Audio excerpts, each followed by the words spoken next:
நான் ஒரு விஷயம் சொல்லவா? இந்த உடம்புக்கு ஆரோக்கியமான ஒரு நல்ல ஒரு ஒரு பொருள் வந்து அந்த பச்சை பூசணிக்காய்.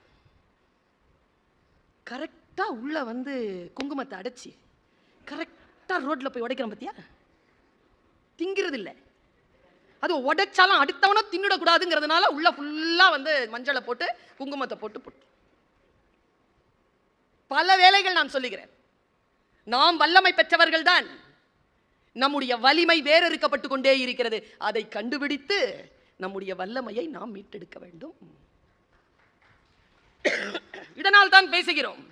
எனக்கு நம்ம எதங்க தேர்ந்தெடுக்கிறோம்? நமக்கு வாழ்க்கையில் எதுங்க முக்கியம்? மரணம் அடைகிறோம். பிப்ரவரியில் இறக்குறார் பாலு மகேந்திரா சார். டிசம்பர் 22 எங்கள் காலேஜுக்கு வரார். முந்தின ஒரு மாதத்துக்கு முந்தின மாதம். ஆக்சுவலாக அவர் பேசின கடைசி மீட்டிங் எங்கள் காலேஜ் மீட்டிங். சும்மா சாப்பிட்டுட்டு இருக்கும்போது கேட்டேன். எங்கள் அம்மாவுக்கு ஒரு பழக்கம் இருக்குது. எங்களை வளர்க்கும் போது இப்போ இருக்கிற பெற்றோர்களிடத்துலலாம் அது இல்லை. இப்போ இருக்கிற பிள்ளைகள் அதை ஏற்றுக்கிறது இல்லை.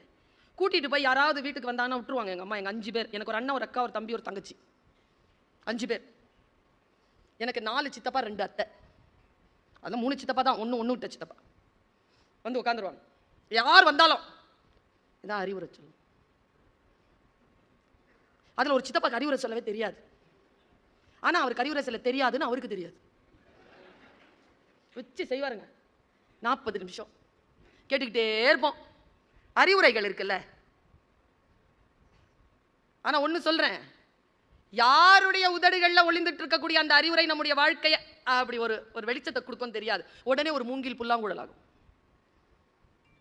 ஏதோ ஒரு வயதில் எங்கேயோ வந்து சேர்ந்த சொல். ஒன்றும் இல்லை, எங்கள் கெமிஸ்ட்ரி டீச்சர் தான் சொல்லிச்சு பேசாதேன்னு. யாரை பார்த்து? யாரை பார்த்து? நான் இப்படி என்ன கேட்டுக்கிறேன்னா யாரை பார்த்து?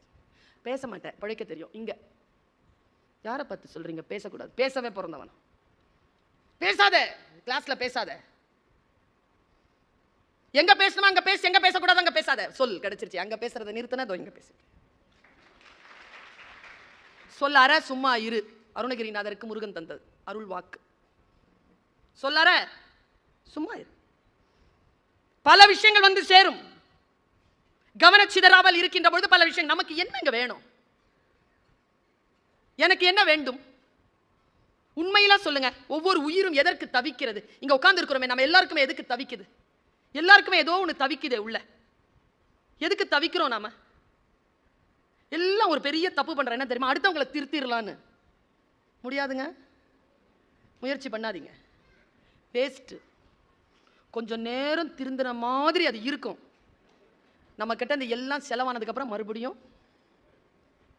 யாரையும் எந்த விஷயத்திலையுமே மாற்றவே முடியாது. கேரக்டர்ங்கிறது இன்பில்ட். நான் இப்படி சொல்லுவாங்க, என்னுடைய பேச்சை பார்த்து சொல்லுவாங்க, பரிவினோட சிறப்பான பேச்சாளர்கள் இல்லையா? இருக்கிறாங்க. பரிவினுக்கு ஏன் தெரியுமா? ஆடியன்ஸ். பர்வீன் பேச்சு முக்கியம் இல்லை. அவள் பேசுகின்ற பொழுது அவள் என்ன மனநிலையில் இருக்கிறாள் என்பதுதான் முக்கியம். அந்த மனநிலைக்கு தான் துட்டு, அந்த மனநிலைக்கு தான் ஆடியன்ஸ். இது என் வளர்ப்பு முறை. நான் அப்படித்தான் வளர்ந்தேன். இந்த பார்வை இருக்கு இல்லையா, இந்த பார்வையின் தெளிவோடு நான் சொல்லுகிறேன், நமக்கெல்லாம் என்ன வேணும்? எல்லா உயிர்களும் எதற்கோ தவிக்கிறது. நான் ஒரு ரொம்ப நுட்பமான ஒரு விஷயத்தை உங்களுக்கு சொல்றேன். உங்க குழந்தைகள் கிட்ட இன்னைக்கு போயிட்டு சொல்லுங்க இந்த விஷயத்தை. உங்க பேர குழந்தையோ இருந்தா சொல்லுங்க. மனைவி இடத்தில், கணவனிடத்தில் சொல்லுங்க, இப்படி ஒரு விஷயத்தை கேட்டேன்னு. யாரை தெரிந்து வைத்திருக்கிறோம்? நம்ம யாரை தெரிஞ்சு வச்சிருக்கிறோம்? 2 விஷயத்தை சொல்றேன். சில பேரை தெரிஞ்சு வச்சிருக்கிறதுனால அவங்க சம்பாதிப்பாங்க. சில பேரை தெரிஞ்சு வச்சிருக்கிறதுனால நாம சம்பாதிக்கலாம். உதாரணத்துக்கு சொல்லவா, சம்பாதிக்கிறது வெறும் பணம் அல்ல. புகழ், அறிவு, தெளிவு, ஆற்றல் எல்லாம்.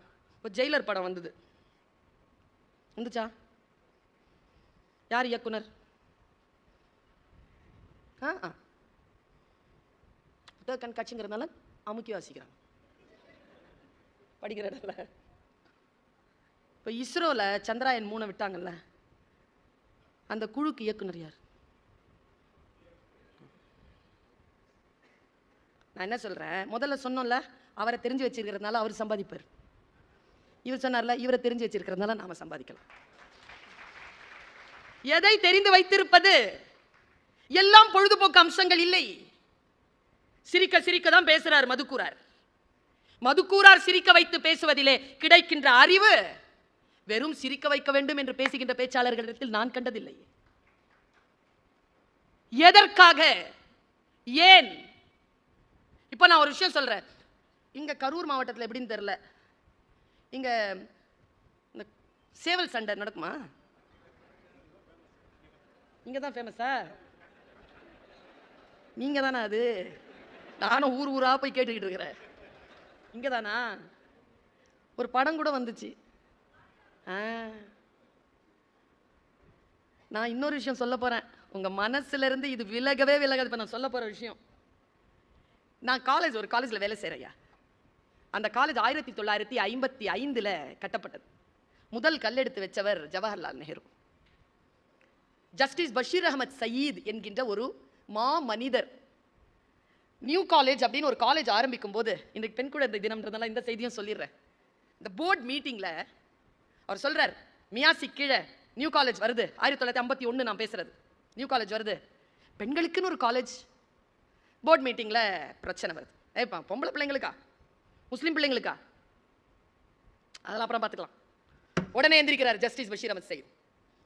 இன்னும் 4-5 வருஷத்துல பெண்களுக்குன்னு ஒரு தனியான ஒரு கல்லூரியை நிர்மாணிக்கிறேன்னு சொல்லிட்டு வெளியில வர்றார். 5 வருஷத்துல தேனாம்பேட்டையில் ஒரு நிலம் வாங்கி 100 பெண் குழந்தைகளை வச்சு 5 நட்சத்திர தகுதி படைத்த ஒரு கல்லூரியை ஒரு குடிசையிலிருந்து தொடங்குறார். அபுல் கலாம் ஆசாத், ஜவஹர்லால் நேரு எல்லாம் கூட்டிட்டு வந்து கல்லெடுத்து வைக்கிறார். அந்த காலேஜில் இன்னைக்கு சேர்மனா இருக்கிறவர் மூசா ரசா. அவர் ஜம்மு அண்ட் காஷ்மீருக்கு சீஃப் செக்ரட்டரியா இருந்தவர். இப்போ எங்க காலேஜுக்கு சேர்மனா இருக்காரு. புகழ்பெற்ற ஒரு கல்லூரியில் இணை பேராசிரியராக பணியாற்றுகிறேன் நான் கடந்த 23 ஆண்டுகளாக. இதுவரைக்கும் நான் இப்படிலாம் சொன்னதில்லை. சூளுரைத்து வந்த அந்த கல்லூரியிலிருந்து இன்றைக்கு என் வாழ்வாதாரத்திற்கான மரியாதையான ஒரு வாழ்க்கை நான் வாழ்வதற்கான ஒரு வாய்ப்பை அந்த கல்லூரி தந்திருப்பதனால் நன்றி அறிதலோடு இதை சொல்றேன். அவர் ஒரு புக்கு எழுதுறாருங்க, அதுல இந்த செய்தி வருது. அவர் ஜம்மு அண்ட் காஷ்மீருக்கு சீஃப் செக்ரட்டரியா போகும்போது அங்க நடந்த ஒரு விஷயத்தை சொல்றார், மரபு சார்ந்த ஒரு விஷயத்தை சொல்றார். இங்க எப்படி சேவல் சண்டையோ அப்படி வடநாட்டுல குருவி சண்டை நடக்குமாங்க. குருவி சண்டை. குருவினா என்ன? குருவினா பட்டுக்குருவி. ரொம்ப பட்டு மாதிரி இருக்குமா, சின்னதா இருக்குமா, கலர் கலரா இருக்குமா அதனுடைய கொண்டை. அவ்வளவு சீக்கிரமா அது பிரீட் ஆகாதான்.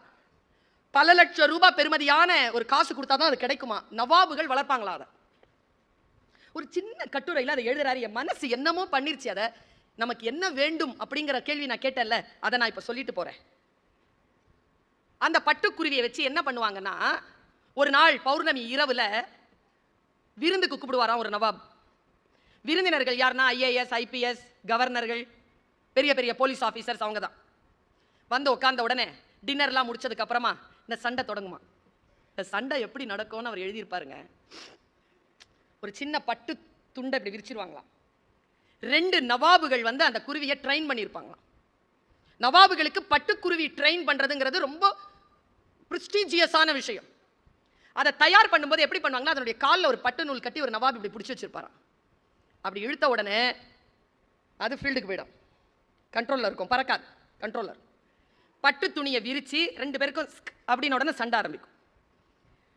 சண்டைனா சண்டை அப்படி பார்ப்பாங்களா. அந்த 2 பட்டுக்குருவியும் அடிச்சுக்கிட்டு ஒண்ணுக்கு ஒன்று அவ்வளவு காயப்படுத்திக்குமாங்க. காயப்படுத்தி கடைசியா ஒரு குருவி ஜெயிக்குமா, ஒரு குருவி தோக்குமா. தோக்குற குருவி இப்படி உட்காந்துருக்குமா, வந்து சீண்டனால எந்திரிக்காதான், நீயே உட்காந்து. இப்போ தோத்ததா அறிவிச்சிருவாங்க. இதில் என்ன தெரியுமா கிளைமேக்ஸு? இந்த ஜெயிக்கிற தோக்குறதெல்லாம் ஒன்றுத்துக்கு பரிசு, ஒன்றுத்துக்கு தண்டனை. அதில் நவாபுகளுக்கு என்ன பரிசு, நவாபுகளுக்கு என்ன தண்டனைனா, எந்த பட்டுக்குருவியை தோத்துச்சோ அந்த நவாபு இனிமேல் பட்டுக்குருவி சண்டையில் கலந்துக்க கூடாது, போயிடணும். ஜெயிக்கிற நவாப் இருக்கிறார்ல, அவருக்கு பல லட்சம். நீங்க என்ன சொல்றீங்க? அவர் சொல்றாரு, அந்த அந்த பட்டுக்குருவிகள் எப்படி இருக்கணும், இப்படி ஓபன் பண்ணுவாங்களாம். 2 குருவிக்கும் சொல்லி கொடுப்பாங்களாங்க நட. அப்படி நடக்குமாங்க. அது அப்படி நடந்து வருமா. அப்படி நின்றுட்டு யாராவது கை தட்டினாங்கன்னா அப்படி ஒரு பார்வை பார்க்குமா, கொண்டை அப்படி சிலிர்க்குமா, கை தட்ட ரிசீவ் பண்றது. அதுக்கெல்லாம் காசு போடுவாங்களாம். அதோடைய சின்ன அசைவுக்கு கிரேஸ்ஃபுல்லா அசைஞ்சதுன்னா காசு போடுவாங்க. நிறைய சம்பாதிக்குமா அந்த 2 பட்டுக்குருவியும்.